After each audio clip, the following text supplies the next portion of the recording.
you guys, it's Katie. Welcome back to my channel. The kids are napping and I thought it would be fun to take you guys along for my meal prepping day. This is the thing. I've been having some breakouts here on my chin due to my precious little baby in my tummy here. And so I decided today I was just gonna give my face a total break from makeup, and that's what you guys are seeing. So here's the deal. If I share my meal prepping day with you, you guys can't judge me for not wearing makeup.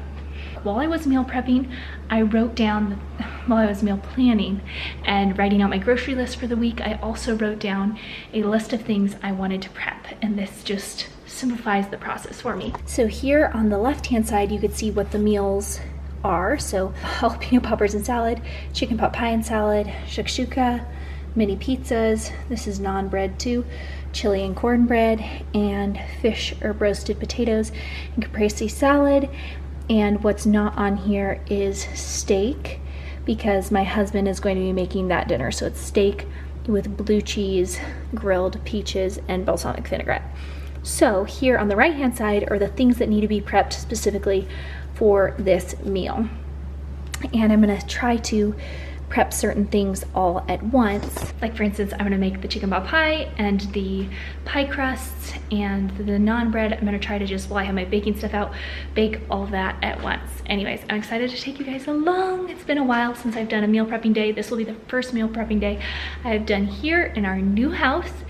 And I'm lacking a few dishes. I've lost a few Pyrex along the way, but hopefully we can find a way to make this all work.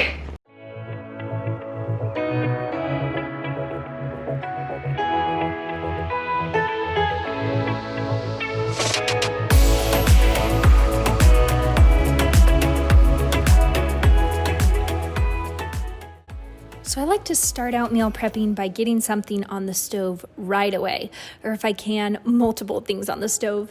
I only have 2 burners that currently work, and so it's even more important that I keep the stove going the entire time I am in the kitchen.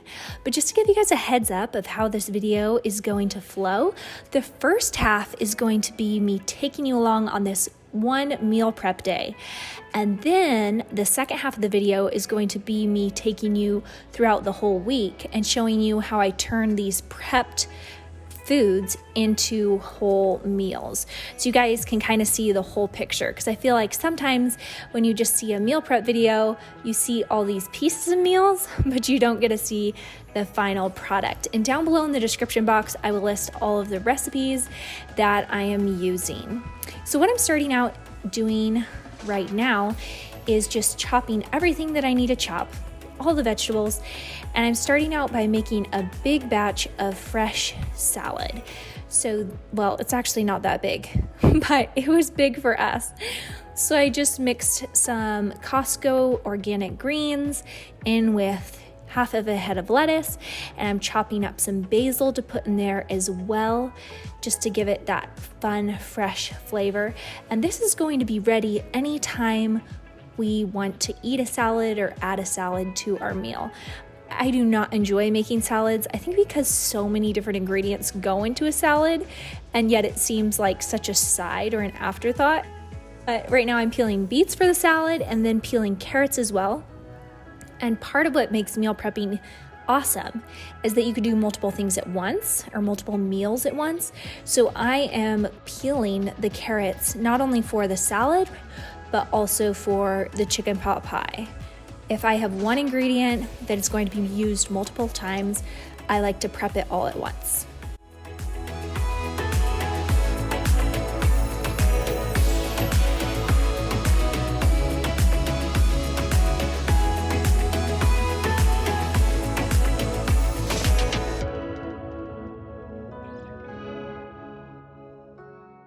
And there we have a super fresh, delicious salad. I love to store my greens with a napkin in there.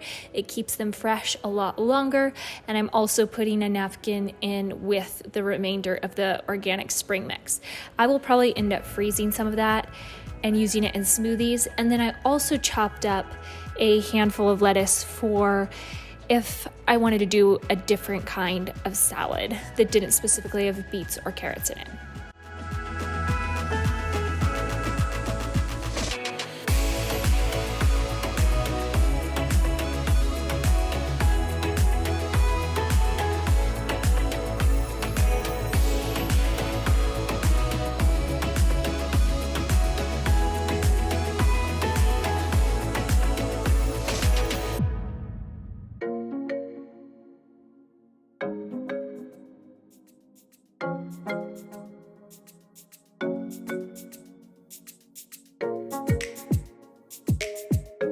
So I'm gonna get that other burner going on my stove, and I clearly cannot film and do something at the same time, but I'm going to get those carrots softening for the chicken pot pie that I'm gonna make later this afternoon.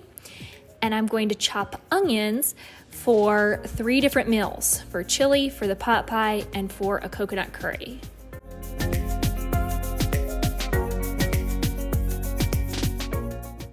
These potatoes do not look very appetizing at all, but I'm gonna mash them up, put garlic on them, and butter, and broil them so they're all crispy. So they're gonna end up tasting really good, but they definitely aren't all that inspiring to look at. Now that my carrots are done softening, I'm gonna go ahead and move on to the main dishes. So we're gonna start by sauteing these bell peppers and onions for coconut curry shakshuka. This is I think it's an African dish. I've showed you it before like a year ago, but it's still one of our very favorite dishes. And I'm going to prep this for a dinner now that I have all my fresh food totally chopped.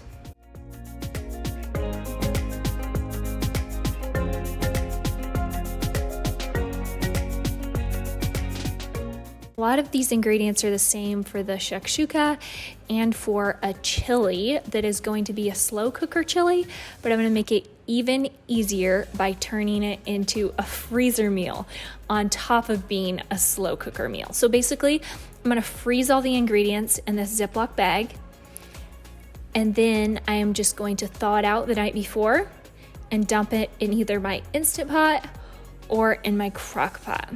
So this just went from being like an easy meal to like Taco Bell status. Just go through the drive-thru and call it a day. I still have my onions and peppers sauteing over in the skillet for the shakshuka, and I'm putting, let's see, for this recipe, the way that I changed it is I put in diced tomatoes because that's what I had on hand. So instead of doing 28 ounces, I added an extra 14-ounce can of diced tomatoes. If you're doing crushed tomatoes, totally just do the 2 cans or 28 ounces of crushed tomatoes. But I added a few more, and that's really all I did differently from the recipe that I'm gonna list down below for you guys. Then I'm just going to mash it up with my hand because I'm kind of barbaric like that. I don't mind getting in there with my food, and I'm gonna set this to the side to freeze. The shakshuka smells so good. Now that those onions and bell peppers are done sauteing, I'm going to add some fresh ginger and garlic and let that saute in there as well for just a couple minutes until it's really fragrant. And then I'm going to add in the spices, which I put them in a wet container, so that was done. I had to scrape out the bottom of that container. I'm gonna add in a little bit of honey here. I think it's technically a teaspoon, but I typically just eye it.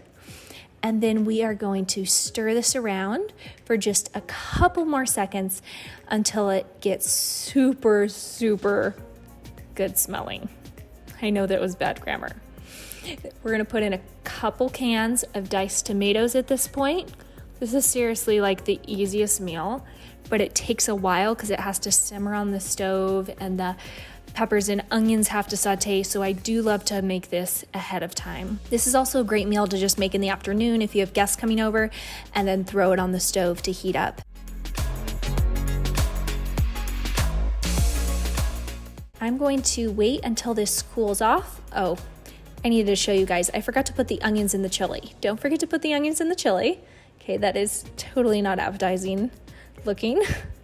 And once the shakshuka is cooled off, I'm gonna pour it in a container and put it in the fridge. Do not thicken this. If you are pre-making it, you don't want it to simmer for 20 minutes. That's gonna be part of the process when you actually go to eat it. And while I have some things on the stove, I'm just gonna go ahead and pick up. I like to freeze my leftover tomato paste because I feel like you only end up using like a tablespoon anyways. So I like to freeze the rest of it for other things.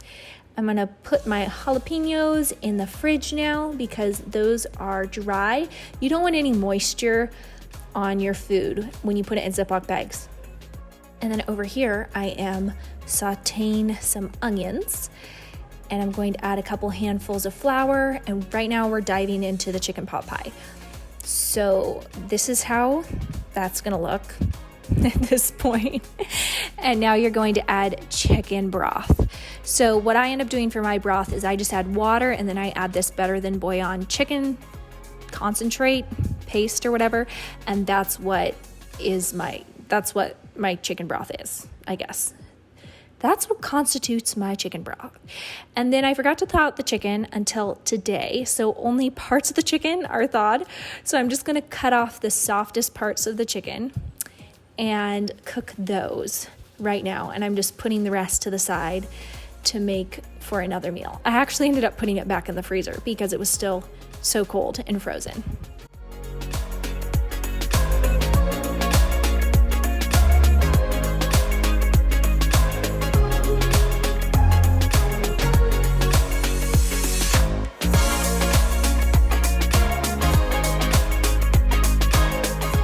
Now that my 3 main meals are almost completely prepped, I'm gonna go into making some sauces. I'm using pre-sliced cheese because that's what I already had on hand. Obviously, I would grade the cheese if it was in a cheese block, but this is what we're doing right now because this is what I'm working with. My son's up at this point from his nap, so he's helping me out. And then I'm just gonna add some garlic salt. I will list a recipe for this down below, but it is equal parts cream cheese and regular block cheese, and then just a little bit of garlic salt. So the easiest filling for jalapeno poppers ever, and it tastes so good. And here's a shot of my very unflattering chicken boiling over here.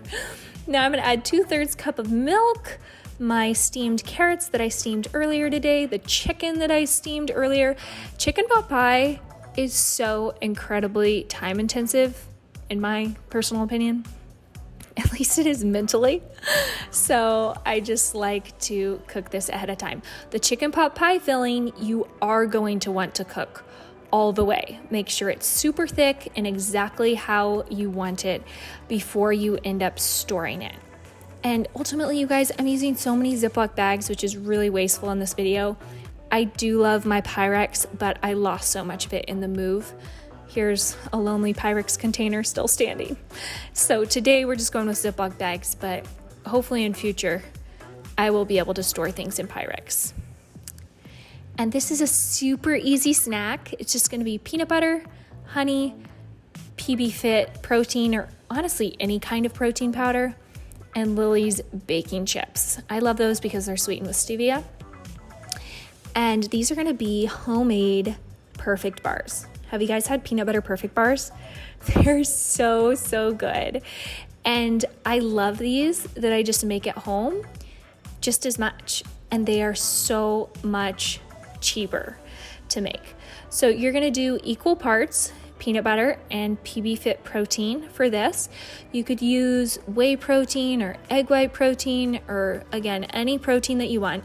The PB Fit protein does have coconut sugar in it, which is kind of nice, honestly. It adds to the flavor.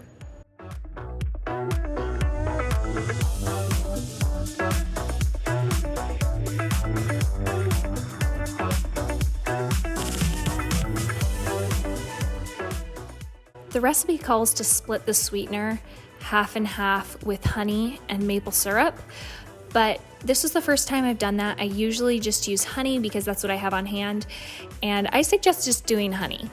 The maple syrup to me kind of threw off the taste, and I just think it's simpler and more straightforward to use honey. But you're just gonna mix that all up.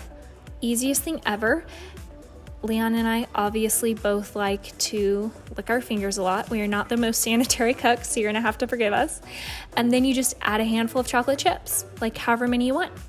And this is how you store the bars. So put some saran wrap, or you could use a reusable wrap in the bottom of a container and just mash it out like one giant bar, cookie bar, until it's all flat and in the desired thickness of how you want your bars to be. I like to grind some Himalayan salt on top and press that in. And this is how it looks. It's not going to be ready right away. You're going to have to refrigerate this. And when the bars are cold, that's when, or when this big bar is cold, that's when I take a knife and cut bars into it. And I cut bars on a need basis. So I just usually cut off slices for the kids and I. For snacks or whatever, I don't pre-cut the bars. And there you have it. The bars end up super thick and hold just like a normal bar. Now I'm going to take these ingredients here. Coconut flour, this flour that has no nutrient value at all. Look how white it is. It was gluten-free, so I bought it, but I don't know what it's good for. And then over here, you're just going to have some butter melting in a pan, and you're going to pour in a can of coconut milk. So right now what we're making is homemade naan bread, and this is such good naan bread. I am trying to avoid cooking with I'm trying to avoid products that have canola oil or vegetable oils in them. So that's why I'm making this at home. And that's why I'm making actually a lot of baked goods at home at this point. So you're just going to let it sit there, flip it. This is my first one, so it's not super ideal. They did get better. And there you guys have my fridge that is just beautifully stocked, and we're going to get into the actual recipes. So the first one we're going to eat and heat up is coconut curry shakshuka and naan bread. So you're just going to take this out of its container, dump it on the stove, and let it heat up for about 20 minutes until it's the desired thickness. Once it gets to your desired thickness, you're going to crack some eggs in there. It doesn't matter how many eggs you do. So I like to do, this many, and then kind of tuck the eggs, bury them a little bit in the sauce, because ultimately we want to poach them. Then I just cover it, and when the eggs are poached, some I leave a little runny, some I poach all the way through for the kids and I. Then you're just going to sprinkle some fresh basil on top. Oh, this is so good. And then gently spoon some of the soup or the curry and some of the egg into a bowl. And then here I'm taking out our homemade naan bread, putting a little oil on these, little olive oil, putting some goat cheese and a hint of garlic salt. And then you're gonna broil these for just a couple minutes in the broiler. And here you guys have dinner. This was probably one of the highlight dinners for this week. It's so good, it's super affordable, and it just tastes super gourmet.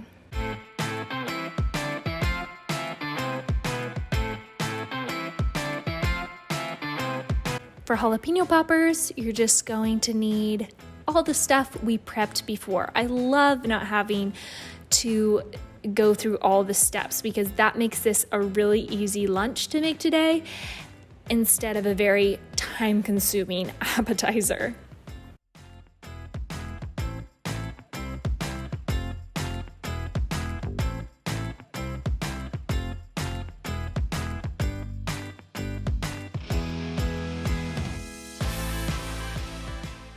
These are pretty straightforward. Once you're done stuffing the jalapenos, just wrap them in your bacon and pop these in the oven at 450 degrees. I like to do that. Sometimes I crank them up to like 475 at the end. I like them really crispy personally.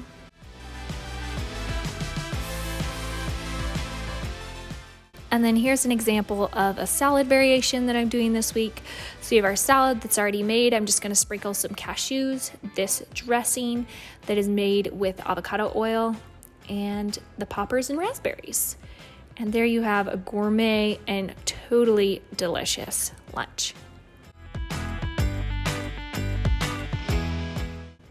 Okay, so I was planning on doing some baked goods meal prepping last night, and I didn't get around to it because my husband had planned an at-home surprise date for us, which I loved. So I didn't end up doing these things after the kids went to bed. So I'm just going to show you guys what I do now. So I am prepping cornbread for the frozen chili that is in the freezer, obviously. because it's frozen. And how I'm doing that is I am putting the dry ingredients all in one Ziploc bag, and then I'm putting the wet ingredients all in the other Ziploc bag, and I'm freezing both of them together. And then I'm gonna thaw this out at the same time I thaw out the chili, combine them, and cook the cornbread. You don't wanna store anything with baking powder or baking soda together. You don't want like the dry ingredients mixed with the wet ingredients when it comes to anything with baking soda. Don't worry, if you're watching Lucy, I took away that peeler from her. So you want to store them separately basically. So that's the cornbread. I'm going to pop that in the freezer, super easy peasy. Then I'm going to go ahead and make the dough for the chicken pot pie here. I love making homemade pie crusts. They're so easy. All I'm doing is putting in some flour, putting in a ton of butter, and I like my butter to be frozen or super, super hard. You could cut it in with an actual baking cutter thing, but I lost mine in our move. So because the butter is so hard and cold, I can just crumble it up with my hands into little pea-sized pieces. Ultimately, you just kind of want it to look like this, whether you use a cutter or not. I'm going to add, okay, just thought I'd show you guys some real life right there. Add a little drizzle of honey, and there's salt already in there, and then I'm just gonna add a couple teaspoons of ice cold water, mix that around, and that is it. This makes the flakiest, tastiest pie crust. And the dough I'm using is just a whole wheat flour, or the flour I'm using. And then the last thing I'm gonna do for this baking prep for the week, even though it's day 2, is I am going to make some homemade pizza dough. So I just put some warm water in there with yeast, a little bit of honey. Whenever you're making pizza dough or anything with yeast, you want to make sure that the salt goes in last, because salt will kill yeast. I don't know if you guys can hear that beeping. It's my dishwasher going off, letting me know it's done. So I'm adding in some of that tasteless, like arrowroot or tapioca starch, whatever, flour. And this ended up making a really good pizza crust. It was my first time making pizza crust with that flour, but it turned out really good. I just toasted the crusts for about 10 minutes. I didn't want them super toasted because I'm going to end up broiling them with the pizza on it. And there you have all the baked goods. It saves so much time to do it all at once because so many of those recipes share similar ingredients. So for the chicken pot pie here, my crust looks pretty brutalized, but it's gonna taste amazing. I'm not one for looks for my crust. And as you can see, this is why you want your chicken pot pie filling all the way cooked to your desired thickness, because you aren't gonna be heating it up again. You're just gonna take it cold out of the container it was in the fridge and dumping it straight into your refrigerated pie crust.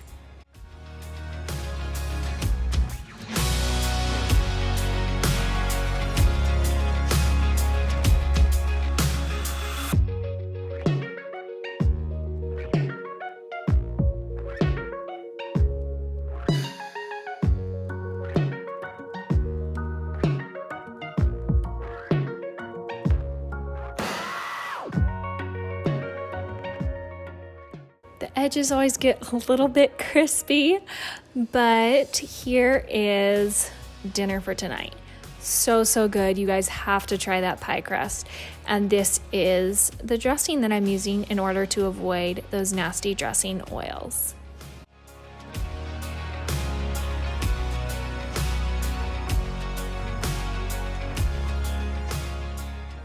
And last but not least, we've got some chili and cornbread. Super easy meal. There's the cornbread all cooked. Super simple. The kids we're already digging into it. And then here is the chili. I just dumped it in the Instapot because I only had an hour, and voila, it was completely done. So it looks beautiful minus the cheese. Again, I'm using that sliced cheese all week, so I wasn't able to grade the cheese, but you guys are gonna have to forgive me for that. And then I didn't end up making the salmon this week because we went out on a date night, and I totally forgot to film these pizzas because I was in such a rush making them for lunch. So I'm just gonna walk you through how to make them real quick. just put in a little bit of olive oil and put on all the toppings. Put on purple onion, tomato, mozzarella cheese, artichokes. I have the tomatoes, and put some fresh garlic on there and some goat cheese. I didn't have arugula, but if you have arugula, put that on top with the pepperoncinis and some pepperoncini juice once these are done broiling. And oh my goodness, such an incredible tasty lunch. Anyways, I really hope you guys enjoyed this video and I didn't talk too much. I felt like I walked you through everything.